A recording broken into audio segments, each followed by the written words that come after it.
When a man who dominates by prayer is praying, one of the things that he catches from the realm is the voice of Yahweh. The reason is because dominion hinges on the voice of God. The walls were created by the word of God. So when that man is praying, he's seeking the proceeding word of God. He wants to pick what the Father is saying. So he can be there for 3 days. His goal is not to come back and make a doctrine of 3 days non-stop prayer. His goal is to wait until God speaks. So while he's praying, if God have not spoken, he may be there for 14 days. Because the prayer will not stop until God speaks. Now, the reason we teach people to tarry for long in prayer is not to brag about it. It's so that they can develop stamina in order not to stop before God speaks. Because if they stop before God speaks, they wasted their time. If you don't have stamina and you are praying with Elijah, after the 3rd time you may go. I'm saying this now because there are those who will hear and say, we said it, all this long prayer, 10 hours, 12 hours, 14 hours, we know it's flesh. That's not what we are saying. That training is necessary because there are many times you want to create change that it will take 72 hours for God to speak.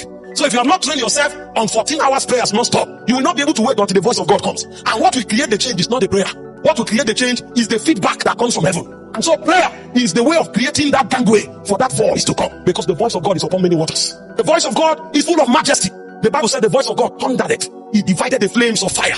He said he discovered the forest. He causes the hind to calve. Even creation itself is sustained by the voice of God. And so when a man wants to create dominion without every contradiction, he will lock himself away and pray until God speaks. This is what Elijah knew. He knew that the darkness on the territory, only a change that is supernatural can judge the heart of the king. So he showed up and said, before God whom I stand, there shall be no rain or dew except at my word. After he finished saying it, he knew that if God doesn't veto it, there is problem. So Elijah would have been on that mountain for 1 week. Hope you know, Moses was waiting for the voice of God, and he waited for 40 days and 40 nights. He didn't go there with the intention of beating 40 days and 40 nights. He went there to wait on the voice of God, and until God speaks, nothing changes. Because the way to engender dominion is when God begins to talk. If God is not speaking into your life, you'll be in trouble.